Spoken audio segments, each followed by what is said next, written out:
Hey, what's up you guys? This is Rob from the Gay Guy Plays, and today we'll be getting your settings primed for Dressed to Kill.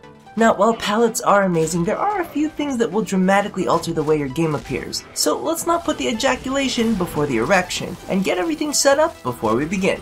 So today we'll be taking a look at the most important display options and how they affect what you see in game. At the very end, we'll also be touching on my personal customization style, just so you know what to expect when I create my pre-mades. So let's get started. So when it comes to display settings, the quick and easy of it is that I have everything turned on excluding color correction, constant weapon trail, and weapon elemental effects. The rest are set to the highest possible option, and as always, VSync is turned off. Now, the first thing we need to note is the effect of color correction, as I believe it's the default setting for many players who start the game. With it turned on, the colors appear more saturated, reflections appear brighter, and shadows appear darker. Now, for a lot of people, that sounds like a much better option than having it turned off. However, turning on color correction does have a couple drawbacks. When activated, invisibility grants Loki Piss Vision mode, and Hysteria puts Valkyrie into a similar, yet more disturbing Period Vision mode, neither of which I enjoyed all too much. Think of this option as tossing a filter on your photos. It really does come down to what you prefer.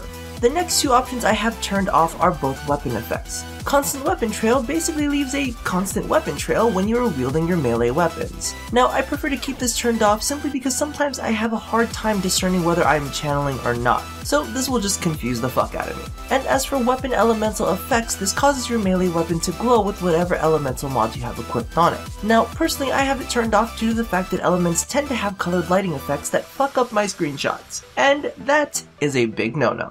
Now, there are several other display options that will slightly affect the look of your game, but honestly, in my opinion, the changes are so minor that they're not worth talking about. The only other game changer is NVIDIA PhysX. So, for those of you who aren't aware, NVIDIA PhysX uses your GPU to assist in physics calculations, rather than dumping the entire job on your CPU. Now honestly, I personally don't know all the details on this and everything that it does, but it greatly improves particle effects, and frankly, extra sparkly bits are more than enough of a reason for me to have this turned on. Now do note that for PC users, PhysX is for the most part limited to NVIDIA graphics cards. However, for those of you running with AMD, apparently you can still download the drivers, but your game's performance may go to shit when turning it on.